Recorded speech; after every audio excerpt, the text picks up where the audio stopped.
Et c'est avec Thierry Guerrier. Bonjour Thierry. Bonjour Cécile, bonjour Patrick, bonjour à tous. Thierry, dans votre édito politique ce matin, vous voulez tirer les enseignements de ce premier tour des élections régionales, à commencer donc par cette abstention historique, on en parlait, avec ce chiffre de 67,2. Oui, et 87% des 18-24 ans qui n'ont pas voté. Vous voyez, c'est assez emblématique et considérable. Parmi les causes de ce désamour pour les urnes, il y a pêle-mêle la sortie de la crise du Covid, bien sûr, une campagne électorale qui a démarré très tard, il y a quelques jours à peine, des électeurs, les jeunes, on vient de le voir, qui n'étaient tout simplement pas au courant que ce scrutin avait lieu. Et à cet égard, le ministère de l'Intérieur a pris une grave responsabilité en confiant à une entreprise privée pas habituée à ce job, Adrexo, plutôt qu'à la Poste, qui elle est plus professionnelle en la matière, l'envoi des professions de foi des candidats. Résultat, beaucoup ne sont pas arrivés de ces professions de foi. Ah oui, il y a une histoire Adrexo ce matin, convoquée d'ailleurs au ministère de l'Intérieur.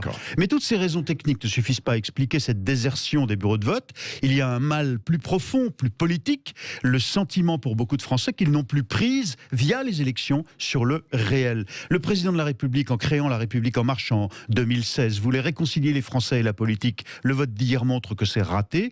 Et ce n'est pas en faisant comme si la crise des Gilets jaunes était réglée parce qu'ils se sont lassés ou en commençant déjà sa campagne aux frais de l'État que ça ira mieux. Oui, le Rassemblement national ne fait pas le score attendu, en tout cas tel qu'il était donné dans les sondages. C'est ça, et dès le premier tour, oui, avec une perte quand même aussi, même en voix de 5% en moyenne à peu près par rapport à 2016. C'est donc un revers pour les troupes de Marine Le Pen qui ne semble pouvoir l'emporter finalement que dans une seule région, PACA. Si le RN réussit à remobiliser son électorat, en revanche, dimanche prochain, attention aux surprises. À droite, en revanche, les Républicains s'en sortent beaucoup mieux que prévu. Le maintien de l'étanchéité entre RN et LR semble payante. Le vrai problème désormais pour la droite, c'est les présidentielles. C'est qu'elle a 3 leaders régionaux, potentiels candidats à la candidature pour l'Élysée. Xavier Bertrand, Laurent Wauquiez et Valérie Pécresse. Si la droite, ex et encore républicain, désigne parmi eux 3 un candidat pour 2022 sans se déchirer, alors elle peut convaincre les Français que le duel Macron-Le Pen n'est pas inexorable. Oui, attention, le second tour n'a pas eu lieu et Valérie Pécresse n'est pas encore réélue, parce qu'il y a une union d'à gauche et ça va être difficile. La proportion, la réserve de voix est pas la même. Justement, à gauche, le leadership est en train de changer de camp. Alors justement, l'Île-de-France, on va en parler. Après leur succès au municipal,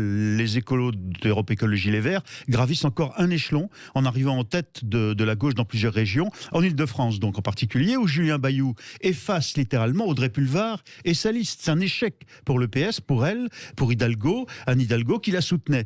Elles payent toutes les deux sans doute leur ambiguïté face aux théories radicales des racialistes, par exemple, et le choix à Paris du tous en voiture systématique imposé par les Verts et quel prix politique à payer. Reste la République en marche avec un score médiocre. Oui, le parti du président de la République n'avait pas de sortant dans les conseils régionaux. Il en aura désormais, donc même s'il ne la jouait pas triomphale hier, il considère quand même que c'est un acquis. Enfin tout de même, 10% en moyenne des voix exprimées, c'est une piètre implantation quand on est au pouvoir, qu'on a tous les pouvoirs, c'est un désaveu même. Mais attention, les régionales et les présidentielles, ça n'a rien à voir, et l'électorat qui veut voter pour le président de la République échéant en 2022 ne s'est pas forcément déplacé hier. Oui, c'est vrai. Merci Thierry Guerrier, nous en parlerons encore tout à l'heure aussi avec Geoffroy Didier, qui sera notre invité, vice-président LR de la région Île-de-France.